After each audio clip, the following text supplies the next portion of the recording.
October 21st, 2021. Surveillance cameras captured 29-year-old Ali Abulaban stepping into the elevator of a luxury high-rise in San Diego. He's wearing a black hoodie. His face is calm. A loaded handgun sits in a holster. He presses the button for the 35th floor. A few minutes later, he steps out and suddenly breaks into a run down the hallway. He unlocks the apartment door using a copied key. Inside are his wife Anna and her friend Ray. What happens next unfolds in seconds. The first shots hit Ray in the head. Another one strikes his throat. He collapses to the floor. Anna is standing right there. She doesn't have time to run. Ellie turns toward her, looks straight into her eyes, and pulls the trigger. Both of them are left lying inside the apartment. But he doesn't stop there. He takes out his phone, snaps photos of the bodies, and sends them to his parents and friends. Then he calmly walks out of the apartment, gets back into the elevator with other residents like nothing ever happened. About 20 minutes later, he calls 911. He says he just found his wife dead. And he thinks he's gonna get away with it. What he doesn't realize is that every single step has already been recorded, and now the hunt begins to catch this cold-blooded TikTok killer. Hey guys, let me grab you for just a second. I'm really curious where my audience is watching from, so I'd love for you to drop a comment and tell me what city you're in and what time it is for you right now. Thanks for taking a moment. Go ahead and share that in the comments, and now let's keep going. Dispatchers in San Diego receive a disturbing call from the Spire luxury apartments in the heart of downtown. On the line is Anna Abulaban, reporting that her husband, Ali Abulaban, has been violent toward her. Your emergency, this is dispatcher 8854. Can you please send the police on 1475 Island Avenue? Okay, what is your name? My name's Anna Abulaban. Are you having a fight with a spouse or a boyfriend? Yes. And it's Did he hit you? It's physical. Yes, no. Has he been taking narcotics? Is that why you're having a fight? Or Yes. I'm still here. I'm waiting for someone to be assigned. Are you okay? Yeah, I'm okay. Yeah, just don't say anything to him. That way he doesn't flare up again. Oh, great. You were on the phone with police while I said that? Wow. I thought you were done with the phone call. Okay, great. Are we on speaker? Yes, ma'am. Can you take me off the speaker, please? Yes. Shortly after the call, the first responders arrive at their apartment. San Diego Police Department! Yes, I'm here. I think he just left the house. He just left? Yeah. Is it just you? It's just me. My daughter's here. Yes, she's Yeah. Yes, please. While Anna Abulaban is on the phone with dispatch asking for help, Ali Abulaban goes live on TikTok mocking her situation and trying to paint himself as the I'll victim. bring you to San Diego for what? So you can run to your friends? You're not even an American citizen. I brought you to this country. Name one man that would do that. When Ali Abulaban realizes that Anna Abulaban has called 911 and officers are already on their way, he leaves the apartment still ranting about her as he continues the live stream. Hmm? Oh, hello. Yes. My father owns a shop. It's not much, but it gets us by. Would you like to get married? I've never been asked before. Sure. How wonderful. Bye-bye. Till next time. Hmm? Need something? Anna explains to the officer that the argument started over a suitcase. During the fight, Ali Abulaban lost control and pushed her. She fell, scraped her knee, and hit her head on the bed. The officer documents her injuries, takes photos of the apartment, and tells her she can file for a restraining order. Anna decides not to do it. Over the past few months, their relationship had been getting more and more toxic and aggressive, but it wasn't always like that. Anna Marie, originally from the Philippines but raised in Okinawa, had built a small following on social media, especially on Instagram.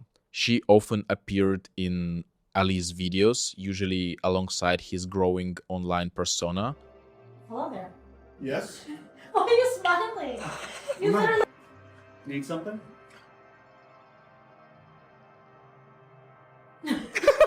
Never should have come here.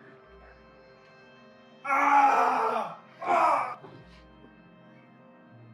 Ah! Ali Abulaban grew up between New York and Virginia and later enlisted in the United States Air Force. His service took him overseas, and it was during that time that he met Anna Abulaban.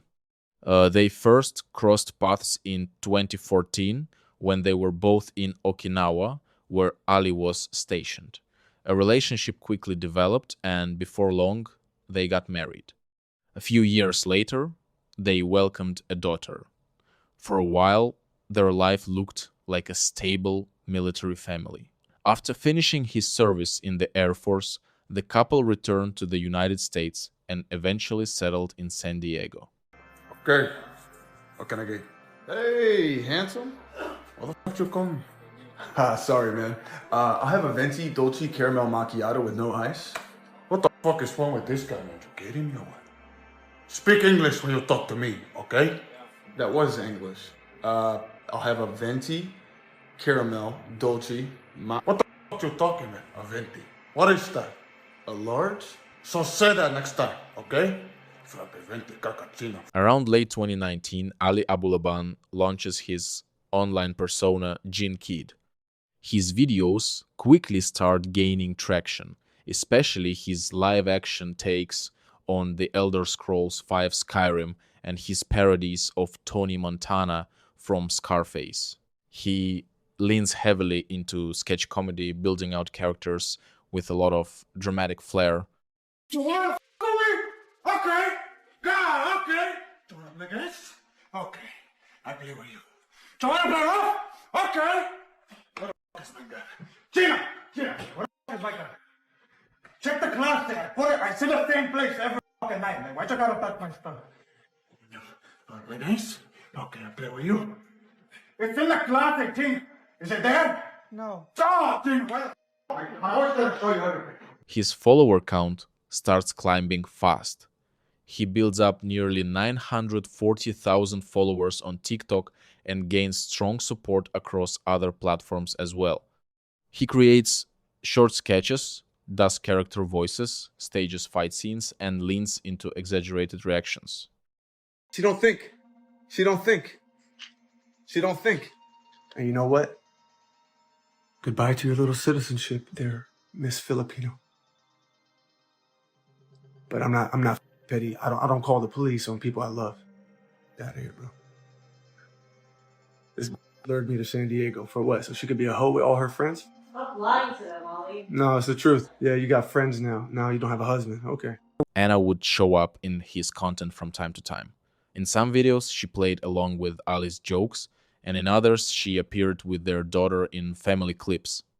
On social media, they looked like a couple living the high life in a luxury high-rise in San Diego, showing off success, family, and humor.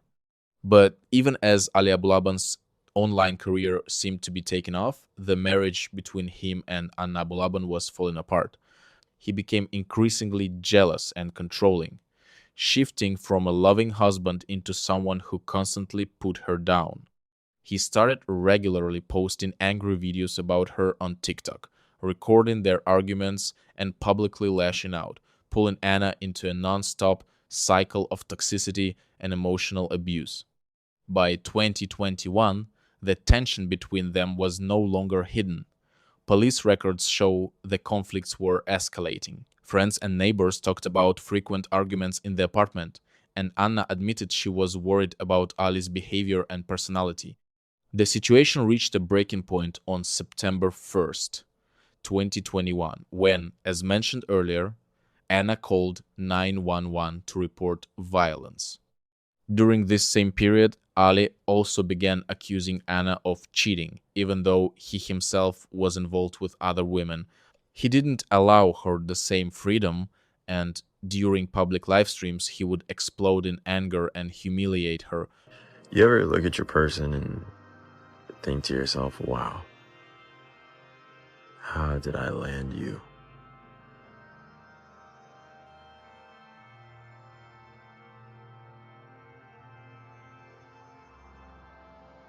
He also starts recording her without her consent.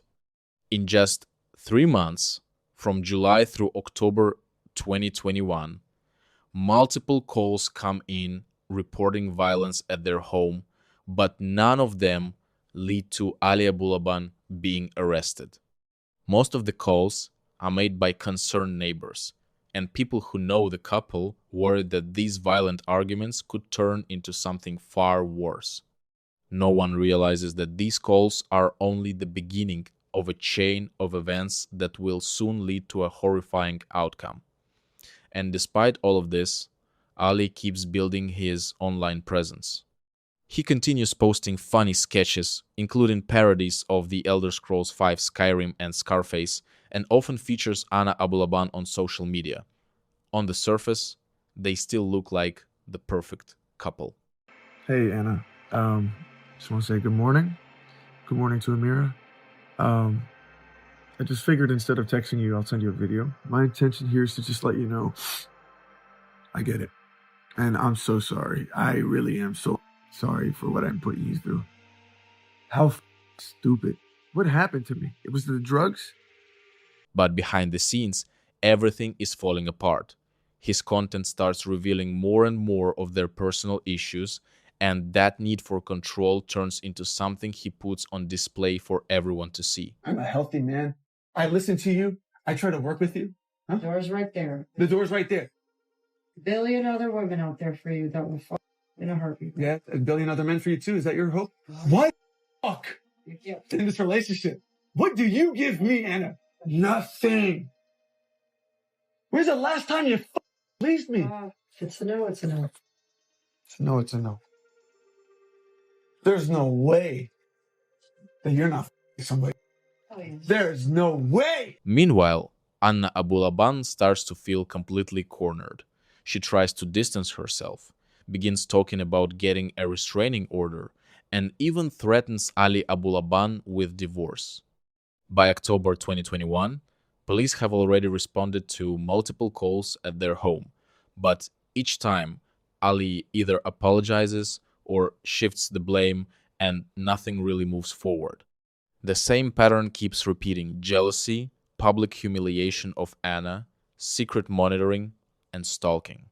She wants to leave me after 7 years. She couldn't even wait for the visa to finish. That just means I don't need your visa. That's not what I came here for. I came here for you. This was your plan all along, Anna. You used me. You called the cops on me behind my back? How evil is that? Anna, how evil is I that? don't know who you're trying to show that video to. How evil is that? Are you showing the police? No, I just can't believe it, because I want to watch this later. In the weeks following that September call, things only get worse. Ali Abulaban's behavior spirals even further out of control. Friends say he's openly using cocaine, and his jealousy intensifies.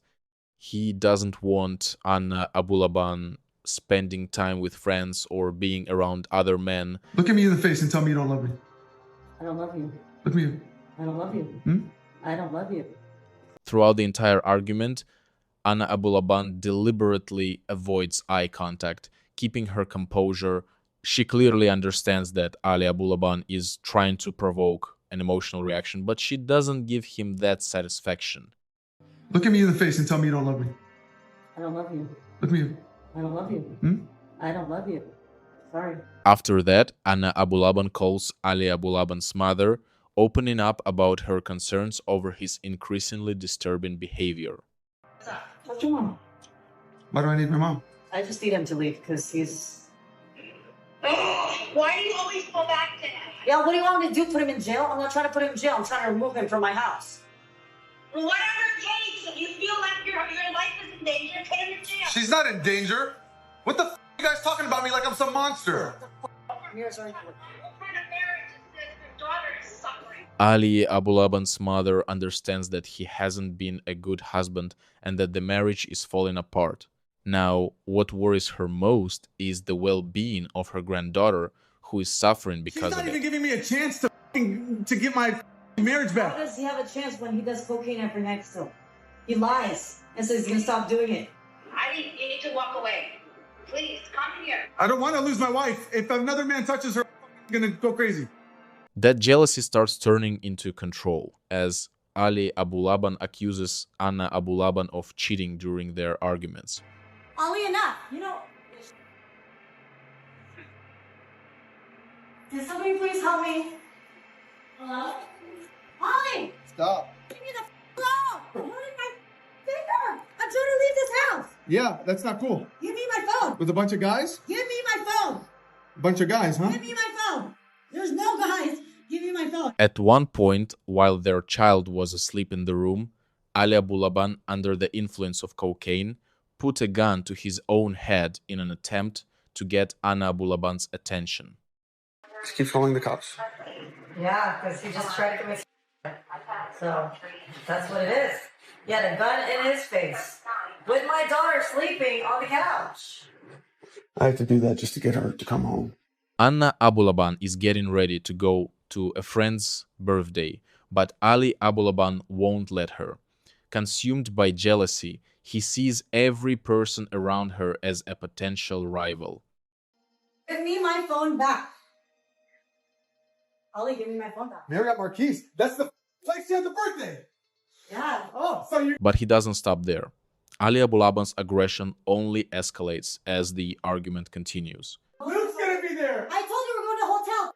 Yeah, Luke this is is not the after there. party, and Luke you're is going. not there. Yeah? Why do you think I can bring a kid? Yeah? Because nobody's there but girls, you stupid. Eventually, Anna Abulaban breaks down and starts crying. Ali Abulaban tries to apologize, but by then, it's already too late. When was the last time you saw me smile? Or fucking laugh? So how do I change that? You don't make me happy, you just make everything worse. I'm sorry, Anna. Complain about everything, nothing ever makes you happy. This is why we're losing everything, because you complain. About everything good that happens to us, you complain. Everything is negative. I'm sorry, Anna. I'm sorry, baby. Eventually, Anna Abulaban calls 911 again and officers arrive quickly. Just before they enter the apartment, Ali Abulaban rushes to brush his teeth, trying to hide the smell of alcohol.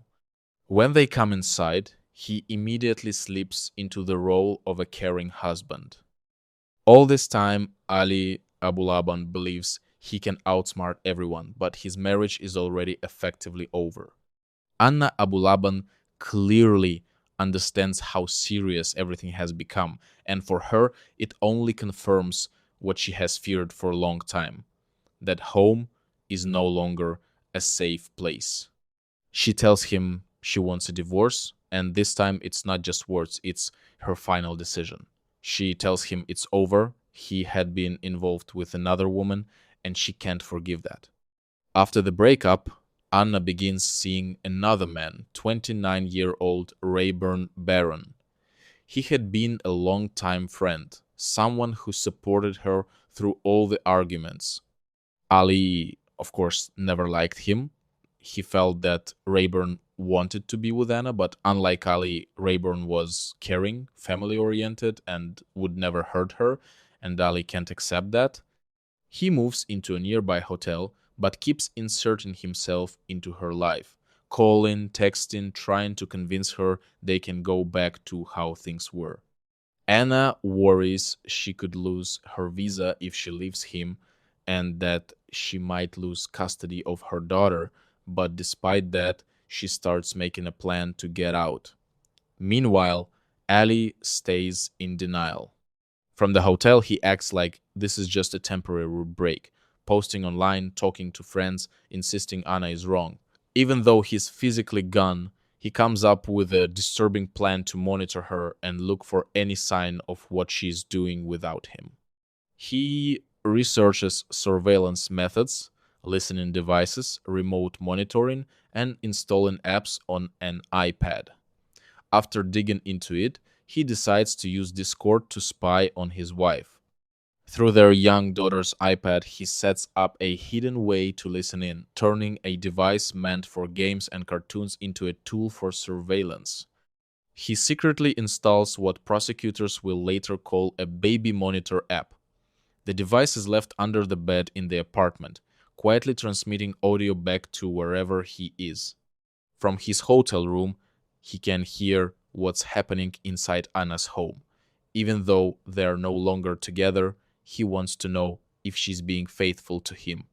He listens constantly, searching for any sign of betrayal. This kind of hidden surveillance isn't a one-time thing, it's part of a larger pattern. Before this, Ali had already used recordings, access to her phone, and social media to control and discredit Anna. He accused her online, posted angry videos, and tried to turn his followers against her. As a result, Anna faced harassment from strangers who believed his version of events. Later that afternoon, on October 21st, Ali listens in on his wife's apartment through the hidden app connected to their daughter's iPad. He hears multiple voices. One of them is Anna. The other is her friend Rayburn.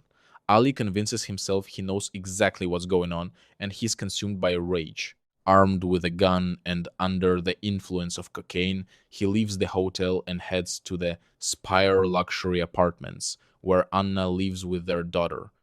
This time, the child is at school, and Anna has no idea he's coming. Around 2:50 p.m., security cameras capture him entering the building's parking garage. Moments later, he's seen running out, then coming back again, adjusting the holster on his belt. As he walks into the building, he starts recording audio on his phone and slips it into his pocket. With the recording running, he gets into the elevator. On camera, he looks calm, his face almost completely emotionless, like nothing is wrong. A loose black hoodie hides the weapon in his holster. Using a copied access key from Anna, he presses the button for the 35th floor and rides up. The elevator trip takes only a few minutes, and during that time he even exchanges a couple of normal words and a quick smile with neighbors. When the doors open on the 35th floor, he suddenly breaks into a run down the hallway toward his wife's apartment. He reaches the door, unlocks it with a copy of the key he still has, and walks inside. In the apartment, Anna and Rayburn are together. The confrontation lasts only seconds. Ali raises the gun and quickly fires at Rayburn. The first two shots hit his head, the third strikes his throat, and he collapses to the floor, dead. Anna stands nearby, frozen in shock. She has no chance to escape. The man she once loved has become someone she no longer recognizes. After firing 3 shots at Rayburn, Ali turns toward her, looks straight into her eyes, and shoots her in the forehead. So our concern was if there's any violence. Sure. Was there any violence tonight? No, sir. I bring her to this country on a visa. She's Filipino, man. I did everything for her. We lived in Virginia. I worked for the government. Our life was set. Then her friend here. She's got friends here that she grew up with. Their lifestyle's a mess. I believe she called because she was trying to get me to leave tonight. So somebody has to be the bigger person. What you don't want to happen is if she alleges that you hit her, we have to arrest you, and now you have a arrest. Isn't that fucked up? Violence, It's a woman's world, man. then, I gave him everything for her. I brought her to this country. And now some other is going to be touching my woman? I don't think so. Yeah, so only you know what's best for you and your daughter. She said she feels safe with you here. Yeah. So she's not making money? She would prefer if you weren't here because she's afraid. Inside the apartment, Ali Abulaban pulls out his phone again. This time, he's not recording audio. He takes photos of the scene, pictures of Rayburn Barron and Anna Abulaban lying on the floor where they were shot. Holding the gun in his hand, he starts sending those photos out. He sends them to his parents and to friends. He seems completely detached from reality, almost like he's living inside the virtual world of his online persona, maybe even seeing himself as a character like Tony Montana from Scarface. Taking those pictures and sending them becomes a chilling climax to everything he's done. To him, it looks like a victory. After he leaves the apartment, he calls his mother and tells her what he just did.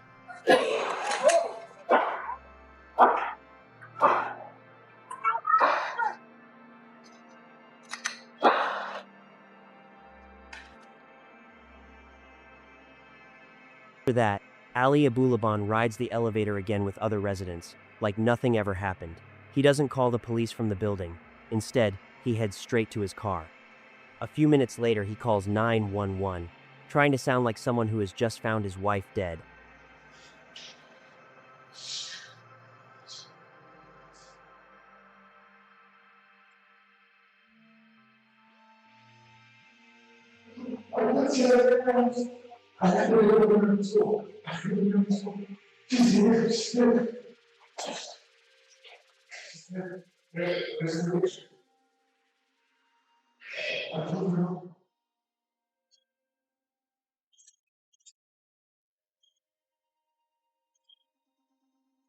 After the call, Ali Abulaban immediately drives to his daughter's school to pick her up, while officers rush to Anna Abulaban's apartment and force their way inside.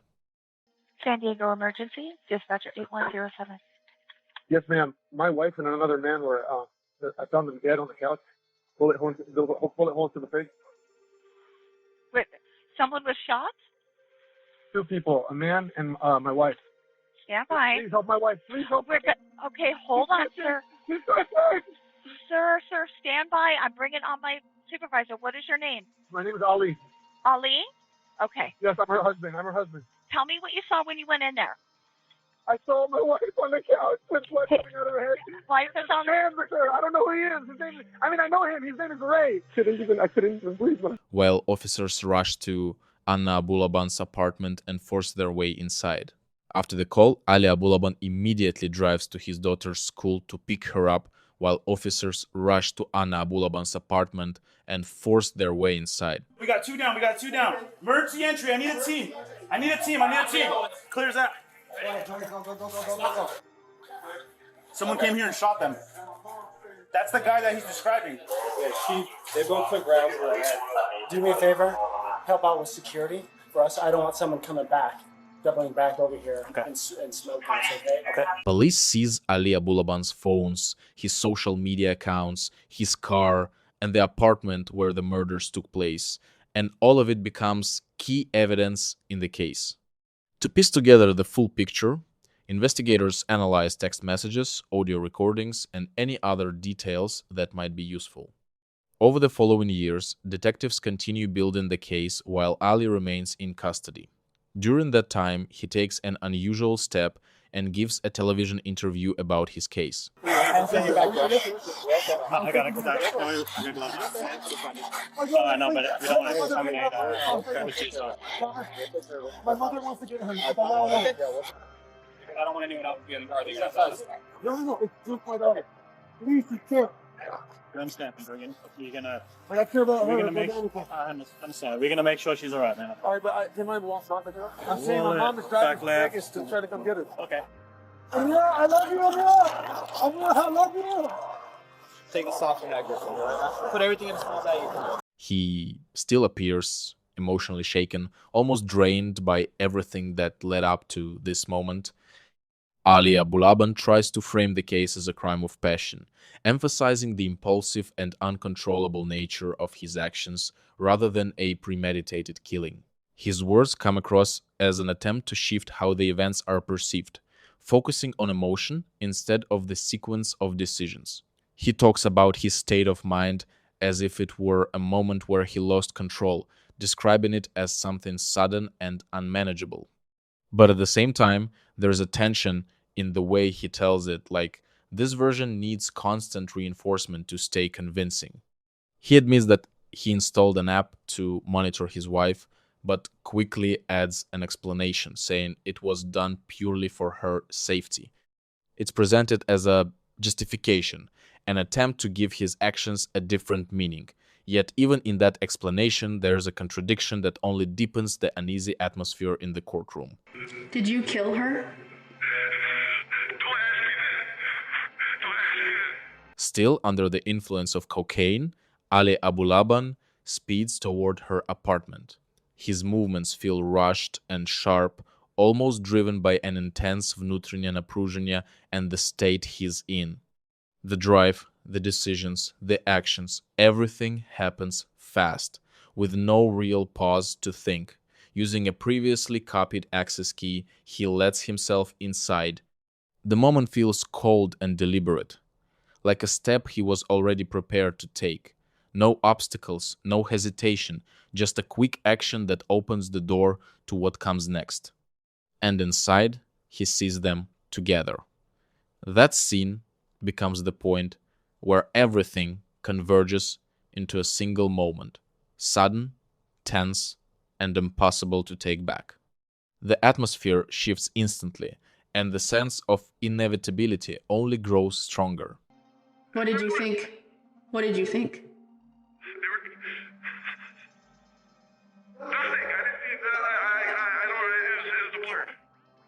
I was on the passenger seat of my own body.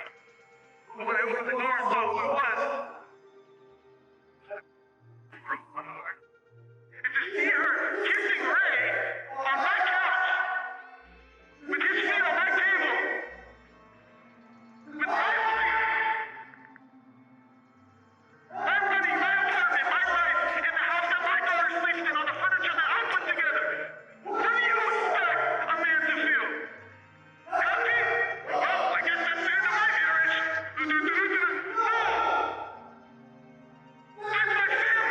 After he supposedly discovers his wife's body, Ali Abulaban immediately goes to pick up his daughter from school.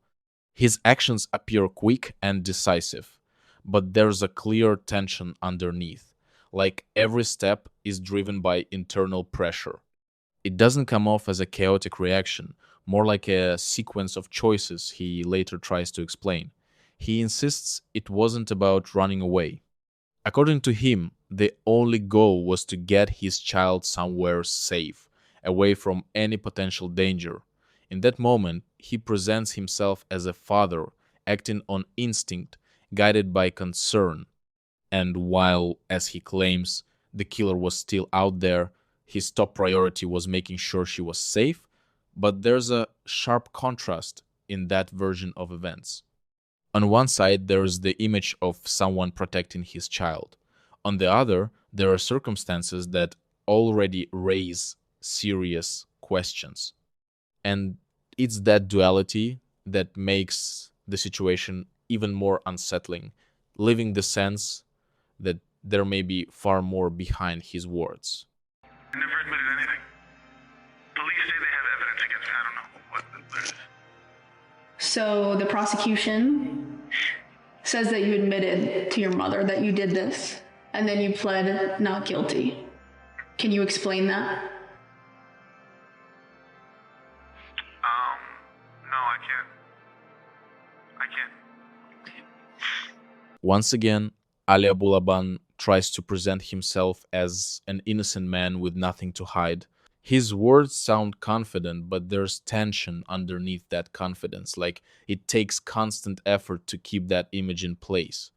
He speaks as if every detail has already been thought through, every emphasis carefully placed to create a specific impression. People in the room are listening closely, but this display of openness doesn't feel as straightforward as he wants it to seem. And even though friends had repeatedly told him to leave, Abulaban reminding him he could be with anyone, he refused. For him, this wasn't just a relationship he could walk away from. In his words, she was the love of his life, the only one, someone he couldn't let go of even under pressure. That contradiction feels especially sharp. On one side, there's the advice from those close to him and the clear option to move on. On the other, there's his refusal to let her go. And it's in that tension between logic and emotion that a deeper, more unsettling context begins to emerge, intensifying the overall sense that what happened may have felt inevitable. She was with me when I got arrested. Mm-hmm. Did you have a gun in the car? I picked her from school so that I could drop her off at a safe location at my dad's wife's brother, who lived an hour away. But police surrounded me on the highway. Why did you pick her up? I picked her up. From school? Why did you pick her up from school? Why wouldn't I? When I found that my first instinct was to get my daughter for her safety, to drop her off at a safe location. I wasn't running away, I wasn't doing anything, I have nothing to hide. His behavior starts to mirror the same energy seen in his TikTok videos, where Ali Abulaban imitates characters from Scarface and The Godfather. In those roles, there's always tension, a kind of performative confidence, and a layer of hidden aggression, and those same traits begin to show in the way he carries himself. It feels like he's bringing that on-screen persona into real life, repeating familiar tones, gestures, and expressions. His movements seem precise, but at the same time unnaturally rigid, like he's playing a role he knows too well. Every now and then, that same cold tone slips into his voice, the kind associated with those characters. It doesn't come across as coincidence, it feels borrowed, almost constructed. And there's something unsettling about that. The line between performance and reality starts to blur. What once looked like entertainment now takes on a different meaning, more like a reflection of an internal state that no longer feels like an act. Dude, you gotta leave her, you gotta leave her. I know I gotta leave her, but I don't want to leave her. Dude, you're so handsome, you're famous on the internet, you can get any model. I know I can. I don't want to. I want my wife. Could anyone else have Anna? Could anyone else have Anna? Not while she's married to me. 3 years after the murders of Anna Abulaban and Rayburn Barron, the trial finally begins. The time that has passed hasn't eased the tension. If anything, it feels heavier now. Inside the courtroom, there's a quiet, controlled anticipation. Like everyone understands that what's coming next won't be easy to hear. During the proceedings, prosecutors present another disturbing piece of evidence, material that reveals a new and unsettling layer of the story. It focuses on the days leading up to the crime, when Ali Abulaban sent Anna a series of messages and voice recordings. At first, they may seem like just words, but their content quickly shifts how the situation is understood. The messages come across as tense and sharp, and with each one, they grow more aggressive. There is a clear escalation, emotions slipping out of control, a tone that steadily crosses the line. For the jury, these aren't just fragments of communication. They provide critical context, helping to paint a clearer picture of the atmosphere during those days and the state of mind leading up to the tragedy. And it's those details that leave a lingering sense of unease in the courtroom, something that can't be ignored. I am the best man you ever met, and you're the dumbest I ever devoted my life to. You are the dumbest. I wish we never had a kid together because of how stupid you are. She sees the value in me, unlike your dumb. And I can't wait to divorce you. At one point, Ali Abulaban even laughs at those messages, just briefly, nervously, like he's trying to downplay their importance. But that reaction doesn't last. Within minutes, something shifts. His expression tightens, his gaze grows heavier, and you can see the realization starting to break through the control he's trying to maintain. He becomes visibly uncomfortable. The atmosphere thickens, and unable to handle the pressure, he turns to his attorney and asks for the messages to be turned off. It feels like an attempt to shield himself from something that suddenly becomes too real and too difficult to face. This trial isn't just about guilt or innocence. It's about intent, about state of mind, about what was behind his actions in that moment. In his televised interview, and now again in court, he sticks to the same version, claiming it all happened in a crime of passion, an uncontrollable emotional outburst. His words sound like an effort to explain, to soften, to reshape the meaning of what happened. But the prosecutors take a firm and direct stance. They methodically go through every detail and make it clear this cannot be written off as a moment of passion. They point out that he knowingly drove to Anna Abulaban's apartment already carrying a loaded weapon. That sequence of actions, in their view, leaves no room for randomness or pure impulse. They emphasize planning, control, and decisions made in advance, and within that logic, their conclusion is clear. This was a premeditated crime. The tension in the courtroom is almost physical. And when Ali's former sister-in-law is called to the stand, the atmosphere becomes even more emotionally charged. It's clear she's deeply shaken and exhausted by everything that's happening. Her voice trembles, her words carry pain and built-up strain. A confrontation quickly sparks between her and Ali, sharp and intense, the kind that makes the entire room hold its breath. It's no longer just testimony, it's an emotional collision that lays the conflict completely bare. Verdict. We, the jury in the above entitled cause, find the defendant, Ali Nasser Abulaban, guilty of the crime of murder in the first degree.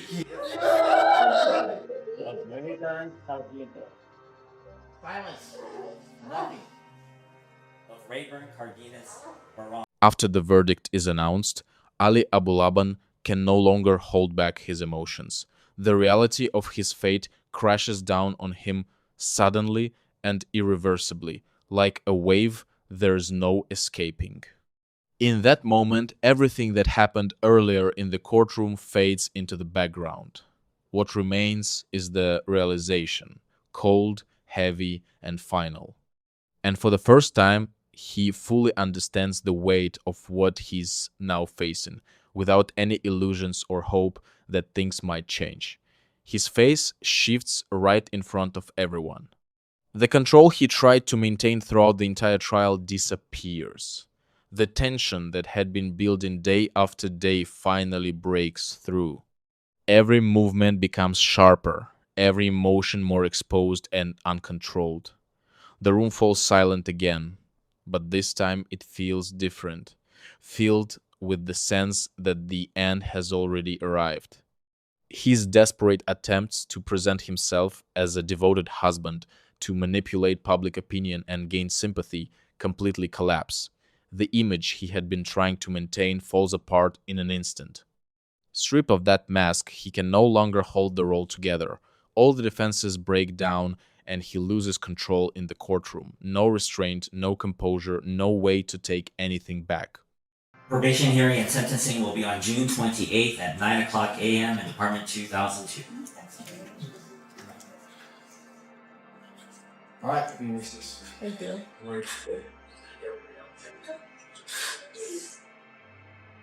Members of the audience, please wait in the hallway.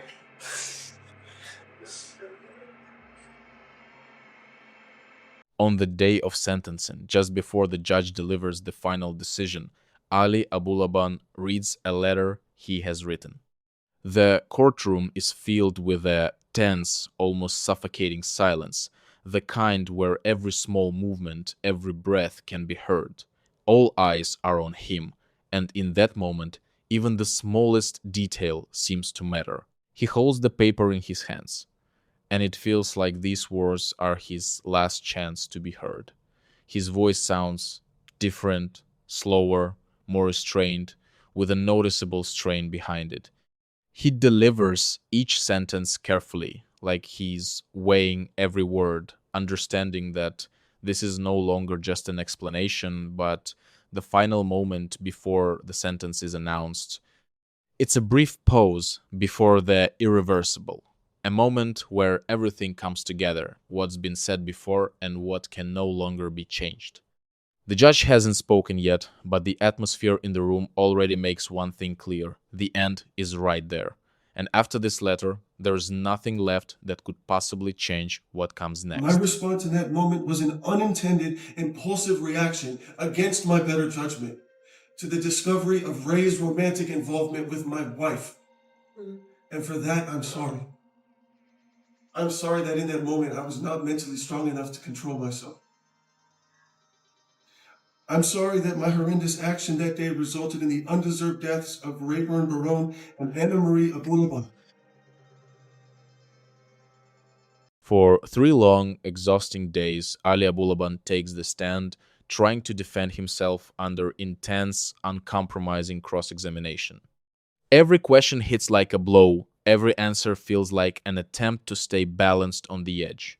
The courtroom sits in tense silence, broken only by the voices of the attorneys and the judge.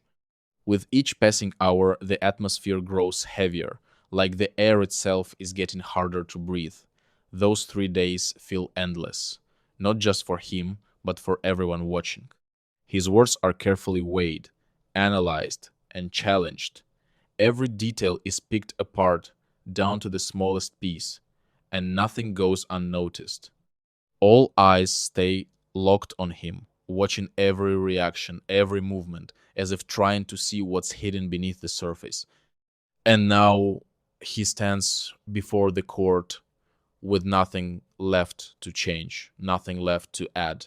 Everything has been said, everything has been heard.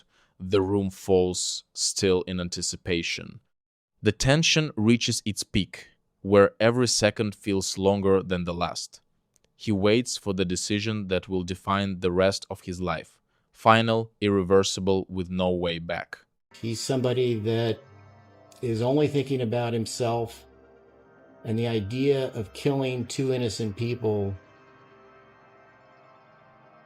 doesn't disturb him. It's chilling. So the bottom line here is he will die in prison. He will never be a free man. He will take his last breath there. In this, please. In this matter, the defendant on count 1 will be sentenced to life without the possibility of probation.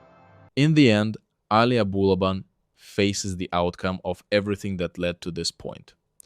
After all the events that brought the case here, the court delivers a sentence that brings a final close to the story. He is now serving 2 consecutive life sentences without the possibility of parole, a sentence that means he will never walk free again. On top of that, an additional penalty is added, ranging from 50 years to life in prison. This isn't just a formality, it's another layer of accountability that underscores the severity of the crime. Taken together, these sentences create a punishment that effectively removes any chance of a future outside prison walls. Now, his reality is confined to the limits of incarceration, strict routines, and years that slowly pass one after another. And this is the ending, one where nothing can be undone or rewritten, only the consequences that remain forever.